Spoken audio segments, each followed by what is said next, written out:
One would tend to argue that cars have been regularly improved, becoming significantly better than they once were. I would like to suggest a counterpoint, that cars have lost focus on specific markets, and although they may be more well-rounded, and therefore better overall, they may not be better at their intended purpose. Take the family car, for example. Certainly a typical family car is a better car today than it was 50 years ago, but is it a better family car? The new Malibu may be the last of 60 years of mid-size Chevrolets. How does it compare to Malibus of 50 or even 60 years ago? A new Malibu starts at about $25,000, well below the average purchase price of a new vehicle, and you can get one nicely equipped for about $32,000. Nicely equipped meaning with features that didn't even exist 50 years ago, such as radio services you have to pay a subscription for. A Malibu 50 years ago started at about $3,000, or just under $19,000 in today's money, with the fanciest versions costing in excess of $3,800, or about $24,000 in today's money. But some things simply were not available, such as anti-lock brakes, airbags, and there was no infotainment system to sync your phone with. But it did have a power port in the ashtray, so you should be fine. And many features now were options then, such as air conditioning, power seats and windows, tilt, cruise control, and more. So the new car is certainly more luxurious, but you are clearly paying for that added luxury, whether you want it or not, making the value standpoint questionable at best. But it is arguably safer, so we'll give it points for that. The current Malibu uses a 1.5-liter turbo 4, producing 163 horsepower and 184 pound-feet of torque, and is backed by a continuously variable transmission, the only option. Claimed mileage is 28 in the city and 36 on the highway. Top speed is 130. It can do a 16.5-second quarter mile and get to 60 in under 8.5 seconds. Base engine in 1974 was a 4.1-liter 230 cubic inch straight six, with 100 horsepower and 175 pound-feet of torque, backed by a 3-speed manual. Road tests at the time suggested it got 14 miles per gallon in the city and 17 miles per gallon on the highway, pretty much unchanged from the original 64 model with the same drivetrain. Although in 65 you could get a smaller 3.2-liter that got 15 in the city and 18 on the highway.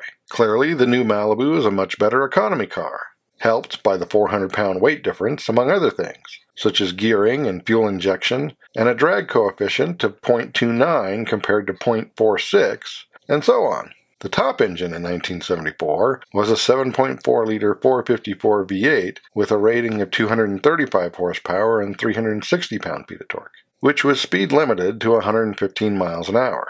It also did a 16.5-second quarter mile, but was a few tenths quicker to 60 if you got the 4-speed manual. Far from the fastest Malibu ever, that would be the 1970 LS6, although not particularly great at handling and braking. So one could say that at least in some regards, the new Malibu is a better performance car. The popular setup in 1974, however, was the 5.7-liter 350 V8 with a 2-barrel and a 3-speed automatic. With 145 horsepower and 280 pound-feet of torque, it was tested at 10 miles per gallon in the city and 16 on the highway, with a top speed of 110 and taking more than 19 seconds to do the quarter mile. Although upgrades were pretty cheap and easy, with the factory 4-barrel adding 15 horsepower, making it a popular car to modify and race. Not exactly family car priorities usually, and not something the new car is likely to see much of at all. So things are not looking good for the old car, in spite of having more choices. The new Malibu is available as a 5-passenger sedan only, having the same capacity as a 74 Sports Coupe, as other coupes and sedans had a front bench, making them 6-passenger vehicles. But wait, the front passenger seat of the new Malibu is only safe for adults due to the airbags, making it more of a 4.5-passenger vehicle, which is plenty for the average family with 2.5 kids. Friends must find their own way to get there, however. Although, sedan passenger and cargo volume are all but identical with the two cars, so points for more efficient packaging. But in 1974, you could get a Malibu wagon with up to 8-passenger capacity. So family hauling seems to be a bit of a weak point for the new family car. Although the old wagons came at a premium, typically $800 more than a similar sedan, or roughly $5,000 in today's money. But with a full frame, real bumpers, and V8 torque, A 74 Malibu could tow a camp trailer to that family vacation spot, while the new Malibu can theoretically tow as much as 1,000 pounds. So the new Malibu is a better luxury car, economy car, and possibly performance car in some circumstances, but not all that great as a family car. Of course, the Malibu isn't the most popular modern family car. That would be the Toyota Camry, which costs a little more and has more powertrain options and options overall. Base model is slightly more economical on the highway, and the V6 provides better performance, although it's actually less roomy. Of course, the earlier Malibus were not the best-selling family cars of their time either. That would have been the bigger Impala. Less sporty, less economical, more expensive, and far roomier. Perhaps this is one reason why the sedan market is dying and buyers have switched to SUVs. Although the Malibu is one of the top-selling sedans, it's likely it's about to be discontinued. Still outselling the crossover based on it, the Blazer, although the smaller and cheaper Equinox does outsell it, and the RAV4 outsells the Camry and Corolla, although it does practically nothing better than either one of them, except go off-road, which it's not particularly adept at either. But it is roomier than the Corolla it originated from.